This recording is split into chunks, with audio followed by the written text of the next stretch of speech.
Sarita, and I'm speaking to you today from Soulhenge, and I'm here to help you understand the truth about who you are. Now, I wanted to have a conversation with you today about your mind, because I'm working with a lot of people. A lot of people are coming into my reality at the moment who are very anxious.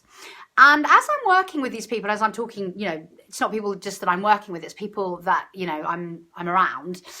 What I'm beginning to notice is that there are a lot of people who believe that they are their minds.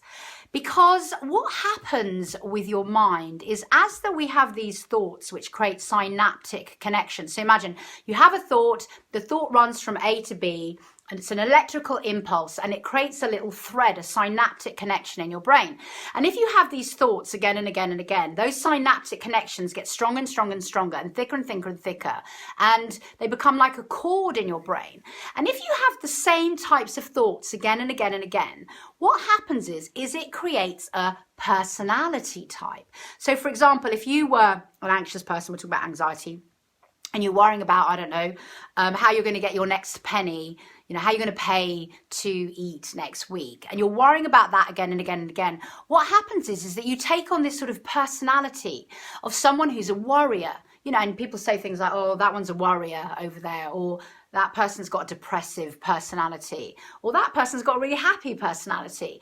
So what happens is we begin to feel defined by our personalities, as if our thoughts are who we are. And a lot of people who are very invested in suffering and negative emotions, part of the reason why they're invested in this is because they have a kind of, there's no such thing as wrong or right, but a kind of, okay, I'm going to say wrong way of thinking about things. They think they are their personality.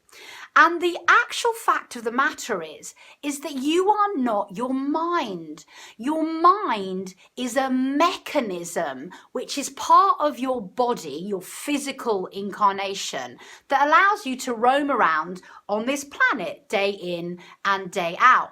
Basically, you are a soul, you are a spirit, and your body is like the car which lets you drive around in this third dimensional reality. But you don't get in your car and say you are the car. You get in your car and you say, this is a mechanical object that allows me to drive around. And that's the same with every single thing in this physical body that you have, including your mind. Your mind is an analytical tool which allows you to think about things that are happening in this manifested third dimensional reality. You are not your mind. You are spirit. You are a soul. And in fact, your soul obviously is bigger than your body.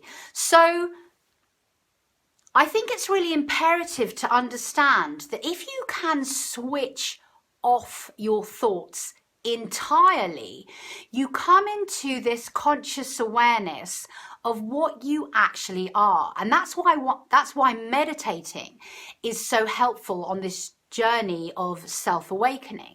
Because as you learn to master your mind like you would master the steering wheel of a car, then you begin to perceive it for what it actually is, which is a mechanism that allows you to be in this reality.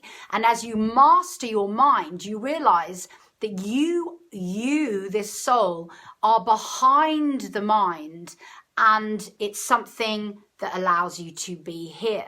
So in saying this, it's really good to note that if we actually turned off, switched off, and cleared out all of our thoughts and all of our feelings, so in other words, if we completely emptied out and managed to hollow ourselves out and just experience this consciousness, which is at our core, this soul of who we are, we would really begin to perceive that we are actually love.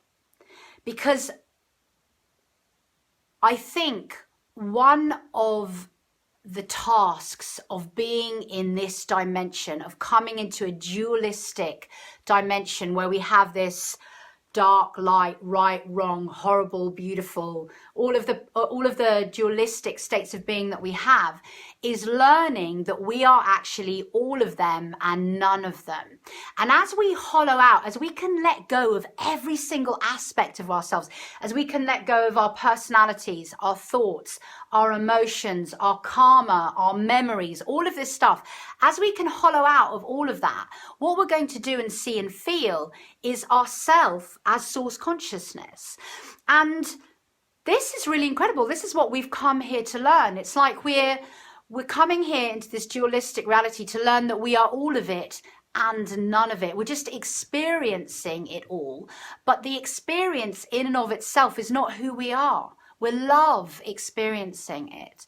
So I think one of the mammoth tasks of coming here is to just to let all of it go, to let everything that you think is you to actually go, and then come into the truth of what you actually are, which is just consciousness, and in that connected to all things.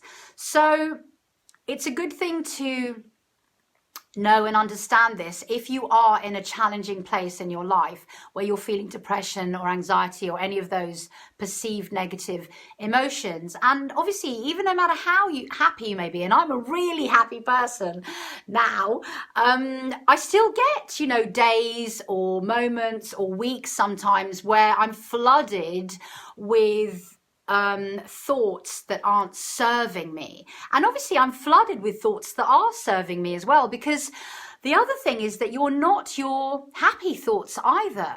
They're just synaptic connections in response to a perspective that you have, which is creating an experience in your life. You're none of those things. You're none of your thoughts.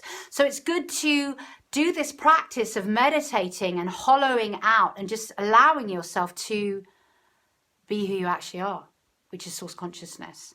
And the more you dive into that, the more you're going to feel what that actually is, which is love, creation. That's who you actually are. So I hope that this has been a bit helpful for you. And if you like this video, then please like it, and I will see you soon. Thank you so much for listening.